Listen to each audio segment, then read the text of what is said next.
અરે હા હા મને ખબર જ છે, પણ મારો છોકરો એવો નથી. ભલે એના લગ્ન થઈ ગયા તો ઈ નહીં બદલાય. બધાયના છોકરા લગ્ન પછી બદલાઈ જાય, પણ મારો છોકરાની તો મને પૂરો વિશ્વાસ છે કે લગ્ન થઈ ગયા તો ઈ નહીં બદલાય. મમ્મી, હા હા પછી કરું લે. હા બોલ. અમે બહાર જમવા જઈએ છીએ. હા તો ઉભા રહ્યો ને, 5 મિનિટમાં હું તૈયાર થઈને આવું. અરે મમ્મી, તમે ક્યાં આવશો?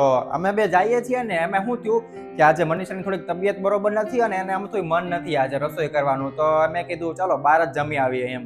તો પણ હું આવું જ છું ને, અને તમે જમવા જાવ છો તો ઘરમાં તો રસોઈ બનાવી નહીં હોય, તો પછી હું આવું જ ને. અરે પણ અમે જઈએ છીએ બહાર, અને તમે પછી બનાવી લેજો ને તમારી રીતે, તમારે જે બનાવવું હોય. પહેલા તો તું મને બધે હારે લઈ જતો તો, અને હવે લગ્ન થઈ ગયા એટલે કેમ મને ના પાડે? અરે મમ્મી, પહેલાની વાત કંઈક અલગ હતી, હવે કંઈક અલગ છે. અને હવે કંઈક મનીષાને મારે કંઈક આંટો મરાવવાની બધું લઈ જવું જોવે ને, એટલે જવા દો ને હવે. બધું તમે બનાવી લેજો તમારી રીતે. હાલો મનીષા.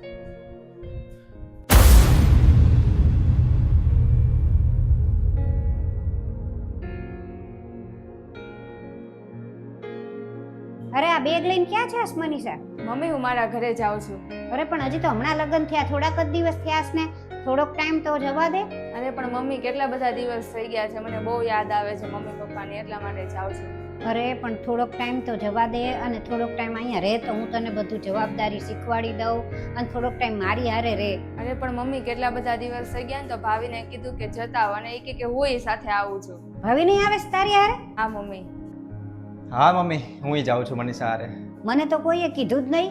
અરે એમાં એવું થયું કે અચાનક નક્કી કરવું પડ્યું ને, એટલે ભાઈ તમને કહેવાનું જ રહી ગયું. અરે પણ થોડોક ટાઈમ અહીંયા રહ્યા હોત ને તો મારી બધી જવાબદારી એને સોંપી દઉં ને હું પછી નિરાતે મારે ભજન કીર્તન કરું. અરે પણ મમ્મી, મારા લગ્ન પહેલા તમે બધું કરતા જ હતા ને, એટલે મને ખબર જ છે કે તમે બધું કરી જ લેશો. અને આમાં શું તે મનીષાને યાદ આવે છે થોડીક એના મમ્મી પપ્પાને, અને એના મમ્મી પપ્પા મને યાદ કરતા હતા, એટલે હું નહીં જાઉં તો એને ખોટું લાગી જાય. પણ હું અહીંયા એકલી કેવી રીતે રહીશ? અરે મમ્મી, મને ખબર છે તમે રહી લેશો એકલા રીતે.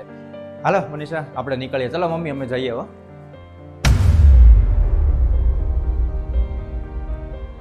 સાચી વાત છે, લગ્ન પહેલા બધાય મને મારી બહેનપણીઓને બધાય કહેતા હતા કે લગ્ન પછી છોકરા બદલાઈ જાય, તો હું માનતી જ નહોતી. હું ના પાડતી હતી કે ના ના, મારો છોકરો તો કોઈ દિવસ નહીં બદલાય. પણ હવે આજે મને ખબર પડી કે મારો છોકરો લગ્ન પછી બદલાઈ ગયો છે. કાંઈ વાંધો નહીં. પહેલા તો તું બધી મારી નાની નાની વાતનું ધ્યાન રાખતો હતો. દવા ખાલી થઈ ગઈ હોય તોય કહેતો હતો મમ્મી તમે દવા ખાલી થઈ ગઈ તોય કીધું નહીં, અને હવે તો દવા ખાલી થઈ જાય તોય તે તું લાવતો નથી. અને પહેલા કેટલું કહેતો હતો મમ્મી તમારી માટે હું કાંઈ લાવવાનું છે, આ લાવવું આ લાવવું, કાંઈ બધું પૂછીને કહેતો હતો. હવે તો કાંઈ પૂછતો નથી. ને વાત પૈસાની નથી, સમયની છે. સમય આવે ને એટલે માણસો બધા બદલાઈ જ જાય છે.